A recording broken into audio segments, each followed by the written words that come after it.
Здравствуйте! В эфире новости спорта, в студии Власий Сергеев. Российские спортсмены стали обладателями 4 золотых, 1 серебряной и 4 бронзовых медалей. 6-й соревновательный день Европейских игр, которые проходят в Минске. Награды высшего достоинства завоевали стрелок Юлия Зыкова, велогонщицы Дарья Шмелева и Анастасия Войнова, борец Абдул-Рашид Садулаев, а также Артем Кузахметов, Александр Сергеев, Олег Гусев и Виталий Ершов в состязаниях байдарок. Серебряная медаль в активе Анастасии Братчиковой в соревнованиях по женской борьбе. Бронзовыми призерами стали стрелок Полина Хорошева, борцы Стальвира Оршуш и Ахмед Чакаев, а также каноистки Ксения Курач и Олеся Ромасенко. Сборная России продолжает лидировать в медальном зачете. В ее активе 32 золотые, 16 серебряных и 24 бронзовые награды. Соревнования завершатся 30 июня.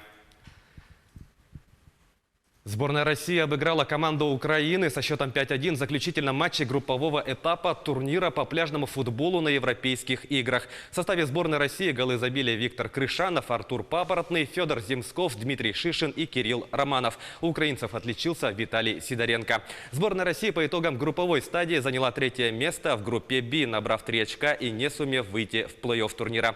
Команда Украины заняла 1-е место, в ее активе 4 очка. На 2-м месте финишировали итальянцы. Замкнула таблицу сборная Испании. Таким образом, команда России будет оспаривать 5-е место турнира. Соперником россиян на этой стадии будет команда Белоруссии.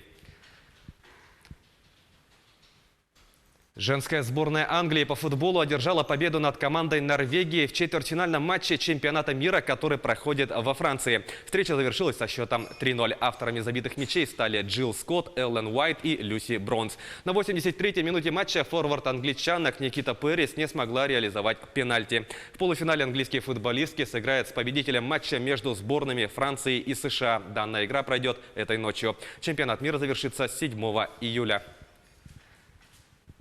Женская сборная России по баскетболу уступила команде Бельгии в матче первого тура группового этапа чемпионата Европы. Матч проходил в Сербии и завершился со счетом 67-54 в пользу бельгийских баскетболисток. В следующем туре российские спортсменки сыграют против представительниц Сербии, а команда Бельгии встретится с белорусскими баскетболистками. Обе игры пройдут 28 июня. Отметим, что сборная России является 3-кратной победительницей континентального первенства. Также она трижды становилась серебряным призером и дважды бронзовым. Чемпионат Европы завершится 7 июля. А в начале июля Мгинский улус встретит участников 7-х спортивных игр народов Якутии. Соревнования пройдут по 16 видам спорта. Члены сборной команды Ленского района выступят в 6 дисциплинах. Как проходят последние дни подготовки спортсменов, расскажут наши коллеги. Спортсмены Ленского района примут участие в 7-х традиционных спортивных играх народов Якутии. Ранее участвовать в них можно было по желанию. Теперь в течение года лучшие спортсмены отбираются на предварительных соревнованиях. Ленчане заработали путевки в 6 видах спорта. Это виды спорта такие, как мини-футбол. Команда, у нас отобралась и будет в полном составе принимать участие 12 человек. Дальше команда по волейболу, команда баскетбол. И легкая атлетика. Отобрались у нас 11 человек. Там у нас по личному первенству определялось. 16 лучших спортсменов отбираются на финальную часть. И вот у нас 11 человек попали в эти 16 лучших спортсменов по легкой атлетике. Женская команда по настольному теннису и команда по стрельбе из лука. Вся делегация, 58 человек, уже решены все организационные вопросы. Приобретена парадная форма, в которой Ленский район будет выходить на церемонию открытия и закрытия спортивных игр. Составы команд разновозрастные. Вместе с опытными взрослыми спортсменами, работниками предприятий, плечом к плечу тренируются школьники. Но это не мешает им быть уверенными в своих силах. Главное, чтобы за спиной была сильная поддержка.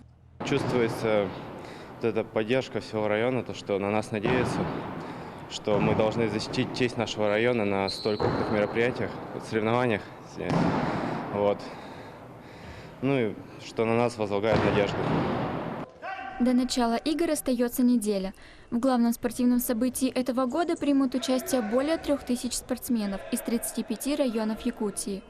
Ленский комитет по физической культуре и спорту ожидает, что спортсмены обязательно пополнят копилку района медалями за индивидуальные и командные достижения. Юлия Золотарева, Олег Соснин, телеканал «Алмазный край». Это были новости спорта. Всего доброго!